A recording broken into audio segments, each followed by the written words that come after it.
Costumbre nuestra casi promocionar el canal de YouTube, pero sí tenemos un canal de YouTube.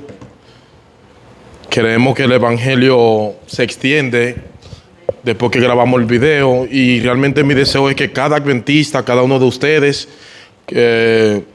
tenga un acceso a las redes sociales, porque el mensaje del evangelio llega por ahí.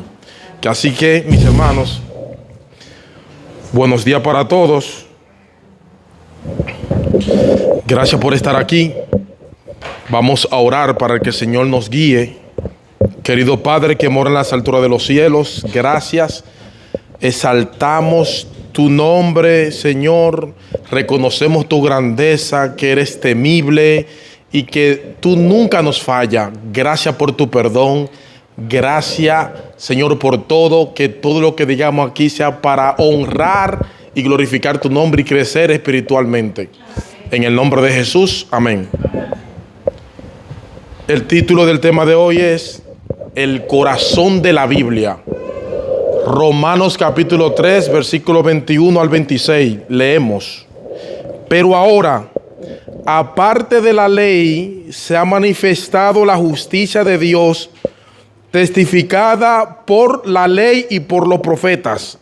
Es decir, la justicia de Dios por medio de la fe en Jesucristo, para todos los que creen en Él, porque no hay diferencia, por cuanto todos pecaron y están destituidos de la gloria de Dios, siendo justificados gratuitamente por su gracia, mediante la redención que es en Cristo Jesús, a quien Dios puso como propiciación por medio de la fe en su sangre, para manifestar su justicia a causa de haber pasado por alto en su paciencia los pecados pasados, con la mira de manifestar en este tiempo su justicia, a fin de que Él sea justo y el que justifica al que de la fe de Jesús.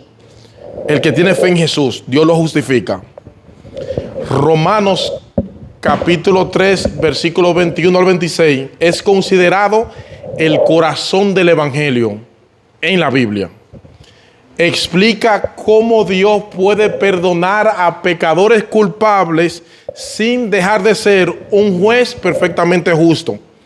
En lugar de salvarnos por nuestras propias obras, por cumplir la ley, Dios nos declara justo mediante el sacrificio de Cristo en la cruz. Dios ofrece gratis la vida eterna en Jesucristo, pero a veces resulta difícil entender el proceso exacto por el cual esa vida se pone a disposición del hombre. Salvación significa liberación, pasar con seguridad, protección de daño. En el Antiguo Testamento, Dios se reveló como el Salvador de su pueblo. El único camino de salvación es Cristo, es el camino hacia el Padre. Se provee la salvación por la gracia de Dios, el cual Él dio a Jesucristo, basada en su muerte, resurrección y continua intercesión por los creyentes. Después de todas las malas noticias acerca de nuestra pecaminosidad o la condenación de Dios, Pablo da noticias maravillosas. Hay una manera de no ser declarado culpable poniendo nuestra fe en Jesucristo. Al confiar en Él, Dios perdona nuestros pecados y nos hace justos y nos da el poder para vivir de acuerdo a su voluntad. La solución de Dios está al alcance de todos, no importa de dónde tú seas o qué hayamos hecho. Y eso es precisamente lo que nosotros encontramos en la carta de Pablo a los romanos. El tema de esta carta es el evangelio y sus implicaciones. Pero el evangelio es una buena noticia que no tiene ningún sentido a menos que conozcamos la mala noticia que la precede.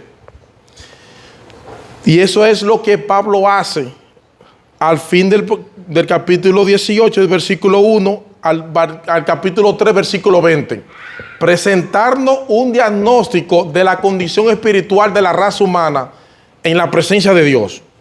El cuadro que Pablo nos presenta en este pasaje no es agradable en ningún sentido. Pablo demuestra que toda la raza humana está sido declarado culpable hasta que llegamos al capítulo 3, versículo 9, y Pablo resume diciendo, entonces ¿qué? Capítulo 3, versículo 9 de Romanos. ¿Somos nosotros los judíos mejores que los gentiles? De ninguna manera, pues ya hemos acusado a judíos y a gentiles que todos están bajo pecado, como está escrito, no hay justo ni aun uno, no hay quien entienda, no hay quien busque a Dios. Todos se desviaron, a una se hicieron inútiles, no hay quien haga lo bueno, no hay ni siquiera uno. Es evidente que Pablo está tratando de destruir hasta el más mínimo vestigio de autojusticia que pueda haber en nosotros antes de presentarnos el Evangelio, porque de lo contrario no vamos a poder entender ni vamos a poder aceptar lo que el Evangelio nos ofrece de pura gracia. Permítame explicar este concepto ilustrando algo del mundo laboral. Cuando tú estás buscando trabajo, seguramente tú vas a poner en tu resumen todo aquello que haga pensar a tu empleador que debería darte el empleo. Tú vas a detallar allí tus experiencias previas de trabajo, vas a incluir las habilidades que supuestamente tú mereces el puesto, vas a poner referencias y vas a poner todos tus estudios realizados con sus certificaciones. Estoy casi seguro que tú no vas a poner allí ninguna cosa que te descalifique. Yo robé en el trabajo anterior, pero no fue mucho. No. Nadie pone eso en su currículo. Tú vas a presentar la mejor cara de ti. El problema que Pablo nos muestra en esta porción de Romanos es que nuestro verdadero currículo, no el que tú tienes en tu imaginación, sino tu verdadero currículo, el que Dios conoce hasta el más mínimo detalle, no es de ninguna ayuda para que Él te acepte en su presencia. Todo lo contrario. Espiritualmente hablando, estamos en bancarrota, completamente descalificados para estar en la presencia de Dios, de un Dios que es perfectamente justo y santo. Note que dice Pablo 19 y 20 del capítulo 3 de Romanos. Ahora bien, sabemos que cuando dice la ley, lo que dicen están bajo la ley, ¿saben para qué? Para que toda boca se calle y todo el mundo sea responsable ante Dios. El hombre argumenta, yo no soy tan malo, yo soy mejor que mi vecino. Hay asesinos que tienen que ser condenados, pero no yo. Y Pablo dice, ahí está la ley para callar todo tipo de argumentos. No hay argumentos hasta que la boca se cierre. No puede haber salvación. Y sigue diciendo el versículo 20, porque por las obras de la ley, haciendo lo que dice la ley, ningún ser humano será justificado. Ningún ser humano será declarado justo en el tribunal de Dios, porque por medio de la ley viene el conocimiento del pecado. La función de la ley es ayudarnos a ver nuestra propia pecaminosidad y dejarnos sin argumento delante de la justicia de Dios. La ley destruye ese resumen currículo imaginario que tú te has hecho en tu cabeza. Pero entonces llegamos a lo que dice el versículo 21 del capítulo 3 y el panorama cambia radicalmente. Es como estar metido en una calle larga, oscura, y ver de repente la luz más brillante, más extraordinaria que una vez tú hayas podido ver. Versículo 21. Pero ahora, para que toda boca se calle, todos estamos bajo pecado, somos culpables. Pero ahora, y ese pero lo cambia todo.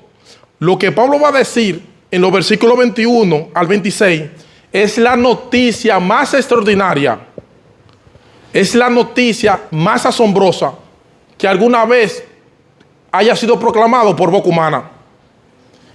Yo sé que tú conoces el Evangelio, pero yo quiero en el Señor que tú puedas escuchar este mensaje como que si tú nunca has escuchado el Evangelio. Porque, mis hermanos, lo que Pablo va a decir a partir del versículo 21 es para saltar de esa silla que usted está sentado. Lutero, refiriéndose a este pasaje, Romanos 3, 21 al 26, él decía que este es el mismo corazón de la carta a los romanos y de toda la Biblia. El pasaje que vamos a estudiar es el corazón de toda la Biblia. Escuche bien. El pasaje que vamos a estudiar en la mañana de hoy es el corazón de toda la Biblia. El mismísimo corazón de la carta de Pablo a los romanos. Así de importante es este pasaje, que Pablo va a resolver en estos 6 versículos el gran dilema de la salvación. Jaime, y aquí está el dilema. ¿Cómo puede un Dios perfectamente justo aceptar en su presencia a pecadores injustos manteniendo intacta su justicia? Ese es el dilema. ¿Cuál es la responsabilidad de los jueces? Condenar a los culpables y soltar a los inocentes. La pregunta es, ¿cómo es posible que el único juez que es absolutamente justo y perfecto nos declare inocente en su tribunal? Si al mismo tiempo Pablo ha declarado que todos somos culpables, ¿cómo Dios hace eso? Aquí está la respuesta. Pablo obviamente la va a detallar. Se la voy a resumir antes de entrar al detalle. La única manera que Dios podía salvarnos, aceptarnos en su presencia, es que Él mismo provea la justicia que su justicia demanda. Voy a repetir otra vez. La única manera es que Él nos provea la justicia que su justicia demanda. Porque para estar en la presencia de Dios hay que ser tan justo como Él. Ese es el problema. Él es perfecto en santidad, Él es perfecto en justicia. ¿Y cómo Dios hace eso? Hay 5 cosas en este pasaje. En primer lugar, Pablo nos dice en nuestro texto que Dios ha hecho un despliegue de su justicia en el Evangelio, la cual es ofrecida aparte de la ley. Dios ha hecho una manifestación, un despliegue de su justicia que es aparte de la ley. Versículo 21 otra vez. Pero ahora, aparte de la ley, la justicia de Dios ha sido manifestada, atestiguada por la ley y por los profetas, en medio del panorama que Pablo nos acaba de presentar de la condición humana. En los capítulos anteriores de Romanos, no hay en el mundo ni una gente justa. Una sola justa no lo hay. Pablo ahora nos dice que Dios ha decidido hacer un despliegue de su justicia al darnos esa justicia aparte de la ley. ¿Qué hace la ley en el Antiguo Testamento? Bueno, la ley contenía mandamientos, tenía ceremonias, rituales, pero Pablo está diciendo que la justicia que Dios ha manifestado en el Evangelio no tiene nada que ver con ninguna de esas cosas. No tiene que ver con ceremonias, no tiene que ver con rituales, no tiene que ver con lo que tú hagas o dejes de hacer. Eso es lo que Pablo está diciendo aquí. Es aparte de la ley. Aparte de la ley. Porque si dependiera de nuestra obediencia a la ley, no habría esperanza de salvación. Porque nunca ha habido, ni nunca lo habrá, una sola persona en el mundo que pueda obedecer esa ley desde la cuna hasta la tumba. Y es lo que la ley exige. Eso es lo que la ley exige. Dice en Santiago, capítulo 2, verso 10, que el que comete un pecado o una sola infracción de la ley es culpable por toda la ley, porque la ley es como una cadena. Si tú rompes un eslabón, no solamente rompiste un eslabón, dañaste la cadena. Ese es el problema. Ahora, No es que la ley sea defectuosa, por si acaso. No, no, no, no. La ley es perfecta, es justa, es buena. El problema está en nosotros, que no podemos guardar la ley desde la cuna hasta la tumba. La ley es un buen capitán, pero nuestra carne, nuestra condición pecaminosa, es mal soldado. Nuestra carne es un mal soldado y la ley es un buen capitán. Es por eso es que desde el principio de la redención, Dios había establecido que la salvación no podía ser por el esfuerzo humano. Iba a ser aparte de la ley. Fíjense cómo Pablo dice en el versículo 21 una vez más. Ahora, aparte de la ley, la justicia de Dios ha sido manifestada, atestiguada por la misma ley y por los profetas. La misma ley decía, yo no te puedo salvar. La misma ley y los profetas del Antiguo Testamento decían, no procures salvarte guardando la ley. No vas a poder. Necesita la justicia que viene de Dios. Así que no hay una forma de salvación en el Antiguo Testamento y otra forma de salvación en el Nuevo. Es el mismo Dios, es el mismo Evangelio. El mismo Dios y el mismo Evangelio. Mira cómo Pablo comienza Romanos 1, verso 1. Pablo, siervo de Cristo, llamado a ser apóstol, apartado para el Evangelio de Dios, que él había prometido antes por sus profetas en las Santas Escrituras. ¿De qué hablaba el Antiguo Testamento, hermano? Del Evangelio que se iba a manifestar en el Nuevo. No son dos formas de salvación, es una sola, hermano. Cualquier persona que hubiera leído con atención, con detenimiento el Antiguo Testamento, se habría dado cuenta que Dios estaba prometiendo una justicia que no podemos alcanzar por nosotros mismos. Y más adelante, en el capítulo 4 de Romanos, vemos el ejemplo de Abraham. ¿Qué dice Pablo allí? ¿Cómo fue justificado Abraham? ¿Cómo fue declarado justo Abraham? ¿Fue por su fe? ¿Fue por sus obras? No. Fue por la fe. Abraham creyó y su fe le fue contada por justicia. Un ejemplo sorprendente de cómo el Antiguo Testamento mostraba esto está en el Salmo 31, verso 1. Salmo dice, escuchen, Salmo 31, 1. En ti, oh Señor, me refugio. Hasta aquí todo está bien. Jamás yo sea avergonzado. Amén. Señor, líbrame en tu justicia. Yo podría entender, líbrame en tu misericordia, porque la justicia de Dios debería condenarme, no salvarme. Pero lo que el salmista está diciendo aquí es que lo libre, que lo salve en su justicia. Él se está refugiando en ese Dios perfectamente justo, porque el salmista sabía que de alguna manera Dios lo iba a librar en su justicia. ¿Cuántos dicen amén? Ese sería el instrumento que Dios iba a utilizar, no para condenarlo, sino para salvarlo. La justicia de Dios. David no sabía lo que tú y yo sabemos hoy en día. ¿Cómo fue que Dios hizo eso? Pero él sabía que de alguna manera Dios lo iba a librar en su justicia. Ahora, ¿cómo puede ser esto posible, hermano?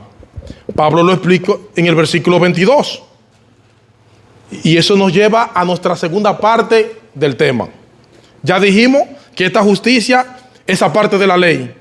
Ahora Pablo da un paso más adelante y nos dice que esta justicia que Dios le provee al pecador se obtiene por medio de la fe en Jesucristo. Por medio de la fe en Jesucristo. Es decir, versículo 22.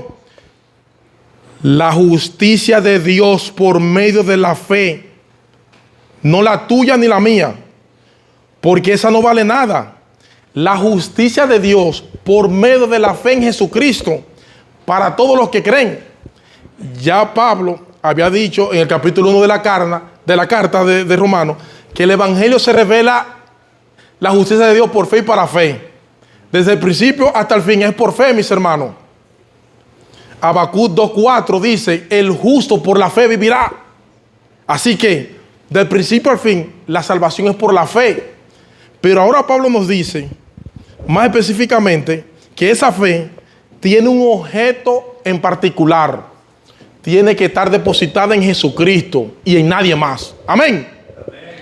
Mucha gente está convencida de que la fe es importante. Dios mueve montaña. Mira, déjame decírtelo en otras palabras. Al final de cuentas, lo importante no es cuánta fe tú tienes, es en quién tú la tienes depositada. Tú puedes estar completamente convencido, absoluta fe, en un salvavidas, en un bote pequeño, irte de Miami hasta Cuba. Tú puedes subirte en ese bote y tu fe cree que tú vas a llegar. Y aquí hay otra persona que se ve en avión desde Miami hasta Cuba, temblando porque le tiene pánico a los aviones. ¿Saben qué? Este que tiene tanta fe en el bote, que se fue en un bote pequeño, será comido por los tiburones en el estrecho de Florida. Este que se subió en el avión de miedo, probablemente va a llegar a Cuba. Porque el asunto no depende del tamaño de la fe, es el objeto de la fe, lo importante. Si tú tienes toda tu fe depositada en un objeto equivocado, te vas a perder.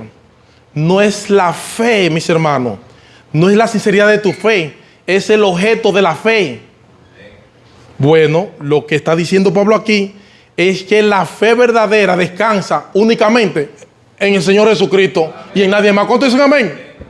Así que nadie puede tener verdadera fe si no tiene verdadera fe en Jesús. Es solo en Jesús. La fe verdadera consiste en transferirle a Jesús toda la confianza que tú tienes puesta en otra cosa, en tu decencia, en tu moralidad, en tu religión, cualquier cosa. Es esa confianza transferirle que tú tienes en cualquier cosa en Jesús. Recuerda, Jesús solo puede aceptar una justicia que sea igual a la suya para poder aceptarnos en su presencia.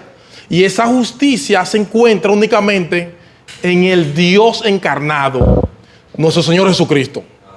Él es perfecto en justicia porque siempre obedeció toda la ley en toda su extensión.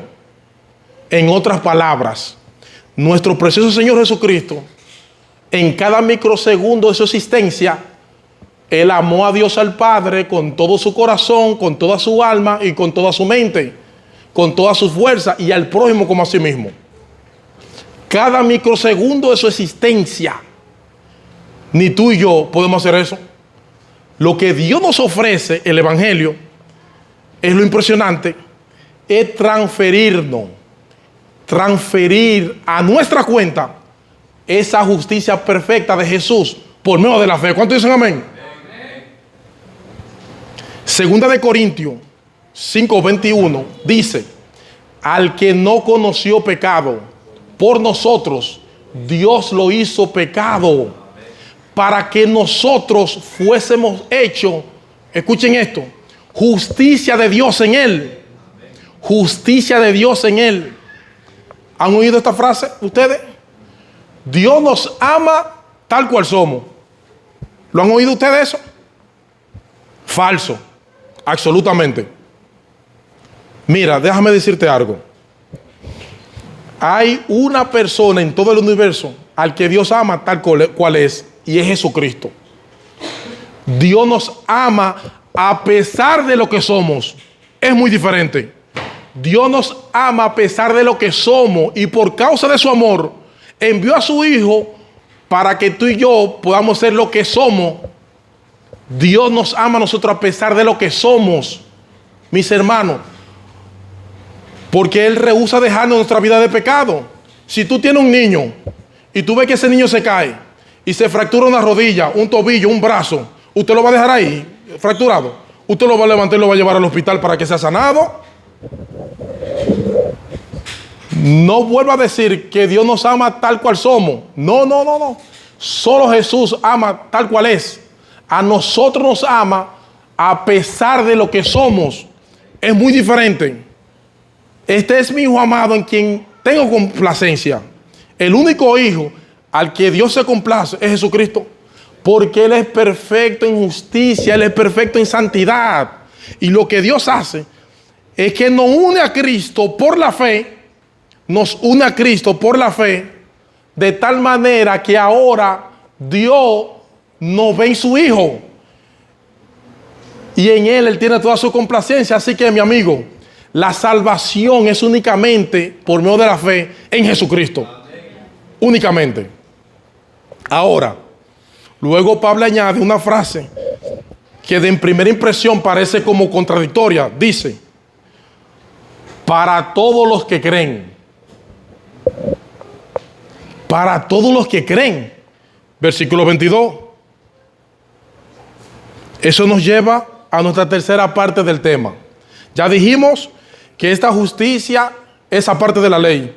Ya dijimos que esta justicia solo se obtiene por medio de la fe en Jesucristo. Y ahora Pablo nos va a decir que esta justicia está disponible para todo el mundo, porque todo el mundo la necesita. Eso es lo que Pablo está subrayando ahora. No olviden que Pablo ha venido tratando la carta a los romanos. Los judíos se creían ser los únicos que tenían la salvación, y Pablo dice, no. Es decir, la justicia de Dios por medio de la fe en Jesucristo es para todos los que creen, porque no hay distinción. Por cuanto todos pecaron, no alcanzan la gloria de Dios. La razón por la que Pablo añade esta frase aquí es para hacernos entender que esa justicia que Dios nos ofrece en el Evangelio no es únicamente para los judíos, el pueblo escogido por Dios en el Antiguo Testamento.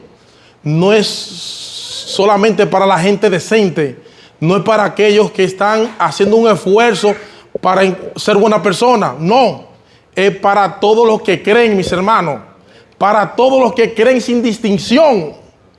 Se trata de una oferta universal, porque la necesidad es universal. Todo el mundo la necesita. Todos pecaron. Tú también, yo también. Estamos destituidos de la gloria de Dios. ¿Y eso qué significa? Que todos nosotros fallamos al propósito por la cual fuimos creados.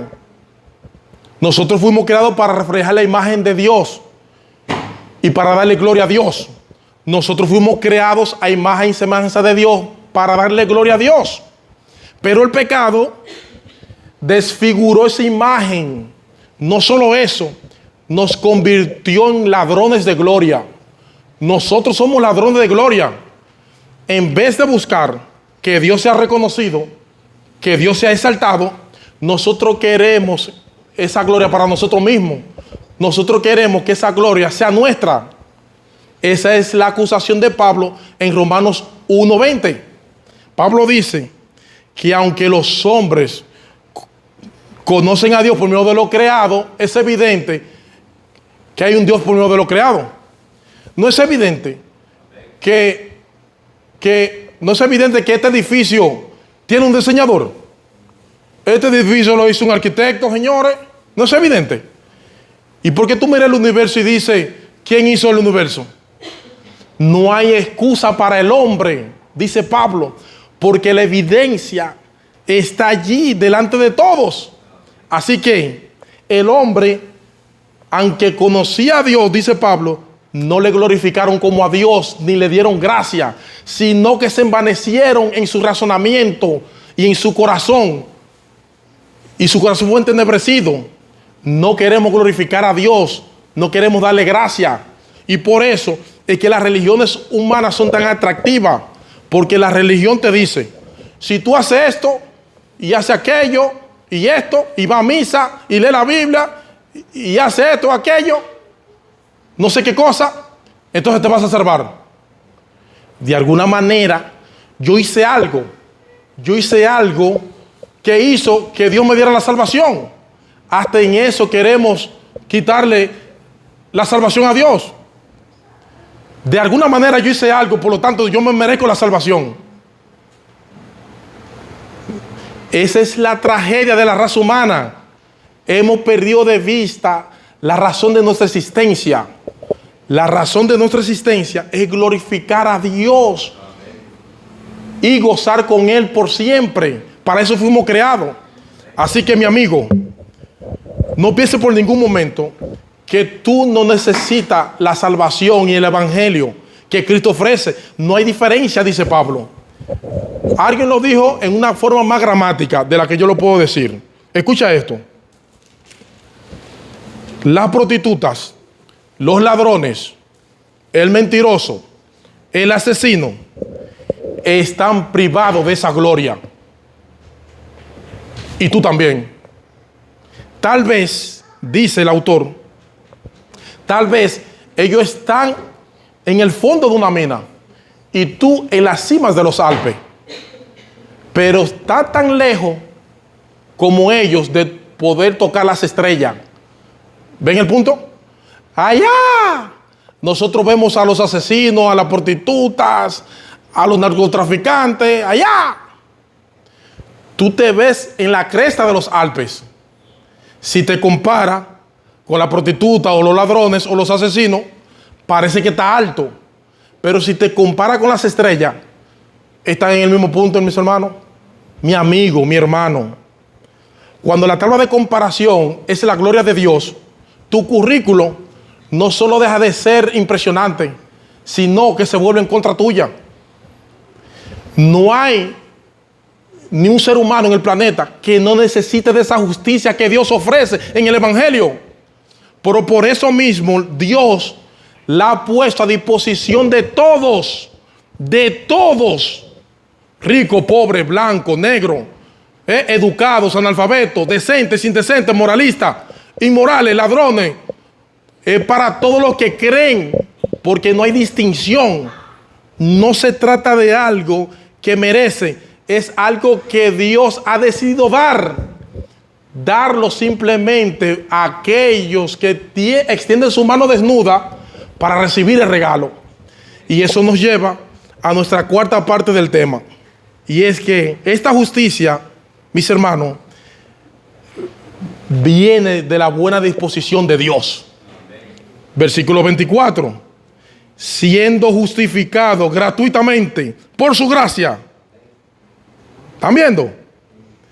No tiene nada que ver con nosotros. Es algo que fluye de la gracia de Dios. Fuimos justificados gratuitamente por su gracia. Fuimos justificados. Recuerden que la palabra justificación es una palabra del tribunal. Es lo contrario a ser condenado. O sea, Pablo está diciendo, fuimos absueltos en el tribunal de Dios gratuitamente por gracia. Estas dos frases, gratuitamente y por gracia, apuntan hacia dos direcciones diferentes. La palabra gratuitamente es exactamente la misma palabra griega que aparece en Juan capítulo 15, versículo 25, donde dice el Señor Jesucristo que Él fue odiado sin causa. Sin causa me aborrecieron. Ahí está la palabra gratuitamente. Pablo está enfatizando una vez más que la justificación no tuvo que ver con nada que tú hayas podido hacer. Fue sin causa de parte. Sin causa. Óyeme bien. Ni siquiera el hecho de haber creído. Porque muchos creyentes, la fe es el único acto del hombre que no es una obra. La fe es el único acto del hombre que no es una obra. No vea tu propia fe como algo tuya, como, cuando nos predicamos el evangelio a Pedro y a mí, él no creyó y yo sí. No, la fe no tiene ningún mérito. La fe simplemente es la actitud de venir a Dios con las manos vacías. ¿Ven el punto? No hay méritos. Es decir, Sí, Señor, lo admito, soy culpable, merezco la perdición. No tengo manera de ser aceptado delante de ti. Por eso, Señor, estoy aquí desnudo, Señor, con mis manos abiertas, aceptando libremente lo que tú me quieres dar. Aleluya, gloria a Dios. Amén. Cuando un niño le pide a su madre algo que necesita y confía en que ella se lo dará, su petición no tiene mérito alguno. Es solo la manera en que el niño recibe la generosidad de su madre. Y eso es crucial, dice el autor, porque si llegas a pensar que tu creencia es la causa de tu salvación, dejará de mirar a Cristo y comenzará a ver tu fe. ¿Ve? Y eso sí es un problema. Cuando dejas de mirar a Cristo y comienzas a mirar tu fe, tú vas a fluctuar entre el orgullo y la inseguridad. Porque ¿saben qué? Nuestra fe es fluctuante. ¿No es así, mis hermanos? O tú vives todo el tiempo con tu fe arriba. Tú nunca dudas. Tú nunca dices, Señor, ¿qué es lo que está pasando? O sea, tu fe es todo como un roble. Levanta tu mano. Si tu fe ha sido siempre alta como un roble. No es verdad, mis hermanos. Así que, si tú dejas de mirar a Jesús y confías en tu fe, tú vas a tener problemas. Porque cuando tú tengas una fe bien fuerte, te vas a sentir orgulloso y vas a ver ese hermano pobre y débil que dice, yo necesito un consejo, estoy afligido, estoy abatido. Y tú tienes la fe como un roble. Tú no tienes la fe que yo tengo. Y te vas a sentir orgulloso.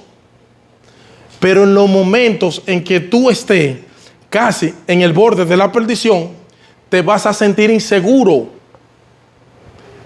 Gloria a Dios, aleluya. La fe depende de Jesús de principio a fin. Amén. La fe depende de Él. Eso lo deja en Jesús. Nunca lo olvides. Fue sin causa. Fue por medio de la fe. Pero sin causa. No es un mérito. Lo que movió a Dios a darnos ese regalo fue su gracia. Amén. Gratuitamente por gracia. Gratuitamente por gracia, mis hermanos. Solo su gracia. Y su gracia. Por favor, no miren la gracia de Dios como que es aparte de Dios. Hay personas que piensan un mal concepto, como que Dios da su gracia, como que si fuera aparte de Él. No, mis hermanos. La gracia es una característica de Dios. Es la buena disposición que tiene Dios a darle al pecadores no lo que merecen, sino lo contrario a lo que merecen. Eso es gracia. Mis hermanos, justificados pues por la fe, tenemos paz para con Dios. Por eso la justificación es el acto que Dios hace en el hombre, que el hombre mismo no puede hacer. O tú mismo te puedes salvar. Levanta su mano. Dios, esto es serio, mis hermanos. Esto es para nosotros saltar de esa silla y glorificar el nombre de Dios. Hay que pedirle a Dios que venga su Espíritu Santo, vaya más allá de nuestro entendimiento, mis hermanos, y nos hagas entender lo que pasó en la cruz. Es asombroso, impresionante, mis hermanos. Lo que pasó en la cruz es gratuitamente, sin causa, gratis, mis hermanos, la salvación. Ahora, Pablo no ha resuelto el dilema todavía. Recuerden el dilema que dije al principio. ¿Cómo es posible que Dios haga eso? ¿Cómo es posible que un Dios perfectamente santo, cómo es posible que el juez del universo, absolutamente justo del universo, declare inocente a pecadores culpables y después los adopte como sus hijos? El dilema no ha sido resuelto. Y esta es la última parte del tema. Esta justicia depende enteramente de la obra de redención en la cruz del Calvario. Dios no tuvo que rebajar su ley. Dios no tuvo que suavizar su demanda de su ley para poder perdonar nuestro pecado. ¿Saben lo que Él hizo? castigó nuestros pecados como podía ser merecido en la persona de Jesús. Versículo 24. Siendo justificado gratuitamente por su gracia, por medio de la redención que es en Cristo Jesús, a quien Dios exhibió públicamente como propiciación por medio de la fe en su sangre, para manifestar su justicia a causa de haber pasado por alto en su paciencia los pecados pasados. Aleluya, gloria a Dios. Yo necesito 12 sermones para explicar esto. Pablo está usando aquí 3 palabras teológicas que son importantes. El evangelio es un diamante tan precioso que tiene tanta cara, este diamante, que una sola palabra no lo explica. Pablo ha hablado de justificación, ahora está hablando de redención, de propiciación. La justificación tiene que ver con el tribunal. Es una declaración legal. Fuimos declarados justos en el tribunal de Dios. ¿Cuántos dicen amén?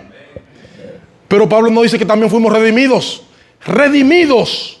La palabra redención tiene que ver con el mercado de esclavos. Todos nosotros, dice la Escritura, éramos esclavos del pecado. Claro, tú no te das cuenta porque el pecado actúa por medio de tu voluntad y por lo tanto tú crees que eres libre cuando pecas. Porque cuando peca está haciendo lo que quieres hacer. Y es verdad que está haciendo lo que quiere hacer, pero el pecado está influyendo en tu querer para que peques. Tú eres un esclavo. Somos esclavos del pecado hasta que venimos a Jesús. Dice Juan 8:34. Esto es el Señor Jesucristo hablando. El que comete pecado es esclavo del pecado. Y Pablo va a decir lo mismo, mis hermanos, en Romanos capítulo 6, versículo 17. Pero gracias a Dios, que aunque erais esclavo del pecado, vinisteis a ser siervo de la justicia.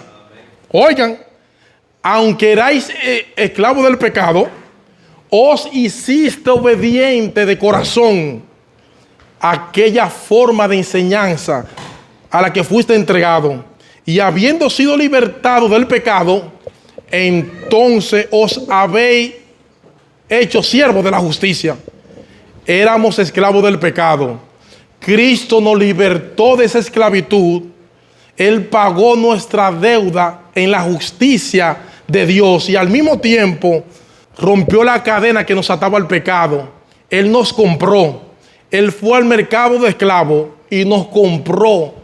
Y nos compró al precio de su sangre para que ahora tú y yo, que somos cristianos, seamos exclusivamente suyos. ¿O ignoráis, dice Pablo, que vuestro cuerpo es templo del Espíritu Santo, el cual está en vosotros, el cual tenéis de Dios, que no soy vuestro? No soy vuestro, porque habéis sido comprado por precio. Glorificad pues a Dios en vuestro cuerpo y en vuestro espíritu, los cuales son de Dios. Él te compró a precio de su sangre. ¿Cuántos dicen amén? El otro término que Pablo usa aquí es propiciación. Y este término causa mucho problema a algunas personas en el día de hoy, porque significa aplacar la ira. Algunos dicen, el Dios en que yo creo es un Dios de amor, y el mío también, pero al mismo tiempo es un Dios de justicia y por lo tanto es un Dios de ira. ¿Tú crees que sería amoroso que los jueces sacaran libre a todos los asesinos y violadores? ¿Tú crees que sería amoroso eso? Que los jueces salaran libre a todos los narcotraficantes, asesinos. Qué amoroso, ¿verdad? No, eso no sería justo. El crimen tiene que ser castigado. De hecho, lo hemos dicho en otros temas en nuestro canal de YouTube, Ministerio Toma la Cruz. El que no tiene ira, tampoco tiene amor. Es imposible tener amor sin ira. ¿Cómo tú me puedes decir a mí que tú amas a los niños y al mismo tiempo le es indiferente ver que hay personas que abusan de ellos? Eso debería ser raro. Es imposible tener amor sin ira. Amor sin ira es indiferencia. Eso no es amor. Y Dios, no es que Dios sea un ser malhumorado. No es que nosotros tenemos que andar en puntilla. Ay, no vayas a hacer que un día Dios le dé una rabia y decida borrarnos del mapa. No es así. No de esa rabia ciega que estamos hablando aquí. La ira de Dios es el aborrecimiento justo e infinito que Él experimenta si el pecado y que lo mueve a castigar el pecado. Miren, mis hermanos, Dios es inmensamente justo. La ira de Dios es la respuesta santa y justa e inmensurable de su naturaleza perfecta frente al pecado y la rebelión humana. Dios no puede dejar el pecado sin castigo. Eso no sería justo. Y un Dios que no es justo ya deja de ser Dios. Pero es aquí donde el Evangelio se torna con una verdad impresionante. La Santísima Trinidad, Dios Padre, Dios Hijo, Dios Espíritu Santo, decidieron que Dios Hijo, recuerda esa palabra, Dios el Hijo, tomara nuestro lugar en la cruz del Calvario para que sea Jesús recibiera toda la ira de Dios que tú y yo no merecíamos. La cruz es el lugar donde el juez entra en juicio, donde Dios se sienta en el banquillo de los acusados, y Dios decidió amar a los objetos de su ira y mover la ira de Dios hacia nosotros, hacia su Hijo. Isaías 53 dice: todos nosotros nos descarriamos como ovejas, cada cual se apartó por su camino, mas Jehová cargó en él el pecado de todos nosotros. El herido fue por nuestras rebeliones, molido por nuestros pecados. El castigo de nuestra paz fue sobre él, y por sus llagas fuimos nosotros curados. Oh, gloria a Dios, aleluya. El castigo de mi paz y de la tuya, wow, que tú y yo merecíamos el castigo, cayó sobre Cristo en la cruz del Calvario. Isaías escribió eso hace 700 años antes de que Cristo naciera. Gloria a Dios, aleluya. Qué glorioso evangelio tenemos nosotros. Esto es impresionante, esto es asombroso. Gloria a Dios, aleluya. Ese es el corazón del evangelio. Versículo 25. A quien Dios exhibió públicamente como propiciación por medio de la fe en su sangre. Es creer en ese Jesús que sustituyó al pecador en la cruz del Calvario. Esa es la fe. Es creer en Jesús como el Cordero que fue inmolado por nuestros pecados. Todos los sacrificios del Antiguo Testamento no eran más que una representación de ese sacrificio que el Señor Jesucristo iba a llevar a cabo en la cruz. Por eso es que Pablo dice, al final del versículo 25, que Dios en su tolerancia pasó por alto los pecados cometidos. ¿De qué está hablando Pablo aquí?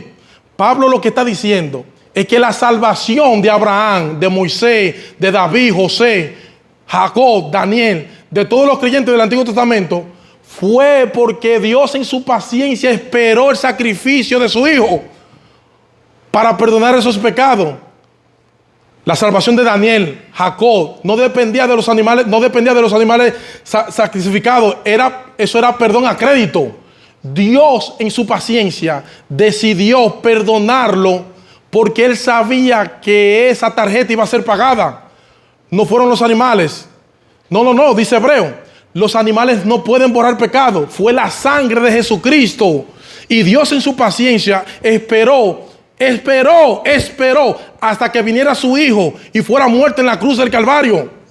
Y dice Pablo que de tal manera Él hizo una sorprendente exhibición de su poder en la cruz. Versículo 21.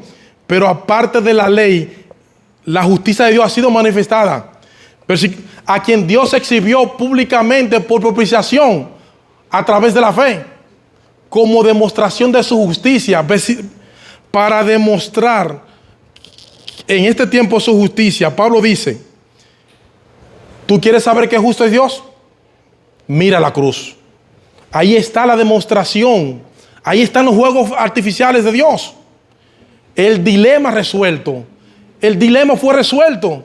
El juez del universo no tuvo que poner a un lado su justicia. No tuvo que diluir las demandas de su ley para perdonar pecadores culpables. No, todos esos pecados fueron castigados en la persona de Jesucristo para que tú seas justo hoy en día. Dios sigue siendo justo y el que justifica al que tiene fe es Jesús. Esa es la buena noticia del Evangelio.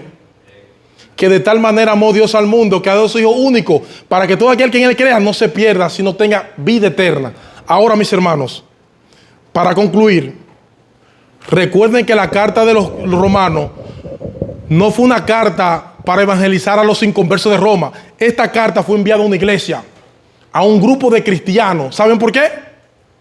Porque la única manera en que tú y yo podemos crecer en gracia y dar fruto para la gloria de Dios es entendiendo cada uno de estos versículos del Evangelio.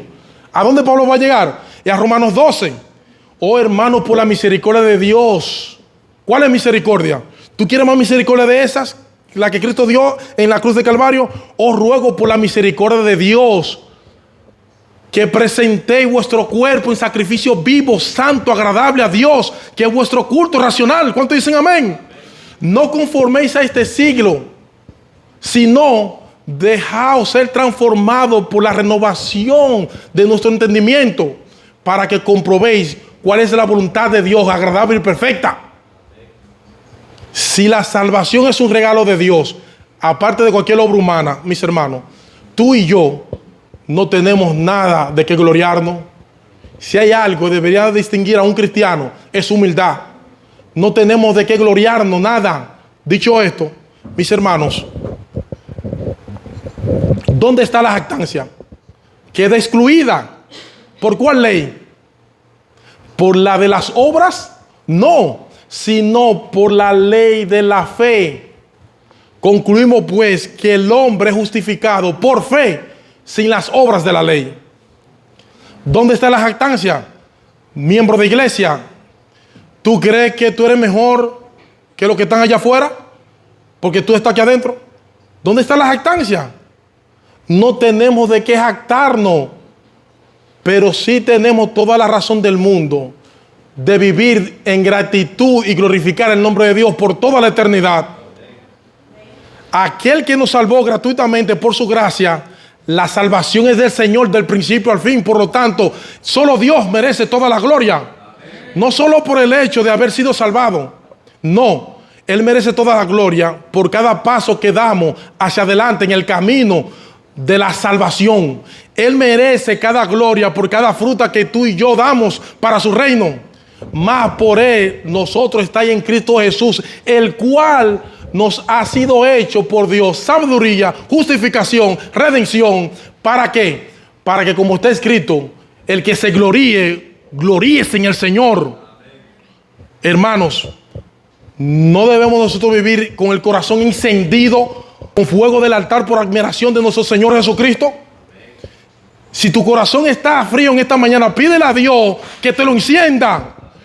Usa este evangelio, mi Señor, te lo pido, para que Dios sea glorificado en nosotros. Y si tú estás aquí sin Cristo en esta mañana, yo te ruego, no abandones este lugar sin arreglar tus cuentas con Dios. Aférrate por la fe a ese bendito Salvador que murió por tus pecados y por lo mío. La salvación es un regalo de Dios.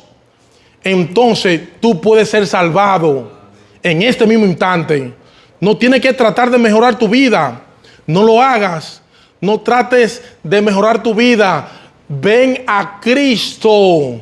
Él te acepta en su presencia. Ven a Cristo, mi amigo. Ven ahora. Pídele que tenga misericordia de ti. Y pídele que transforme tu corazón. Y pídele que te abra los ojos para que vea tu pecado. Y para que lo vea también a Él como un glorioso Salvador. La razón, mi amigo, por la que Él tuvo que venir a salvarnos es porque nadie puede salvarse a sí mismo. Solo Cristo salva, solamente Cristo salva por medio de la fe. Recuerda, tú necesitas justificación, santificación, redención, y no puedes hacer ninguna de esas cosas. Propiciación, mis hermanos, por ti mismo.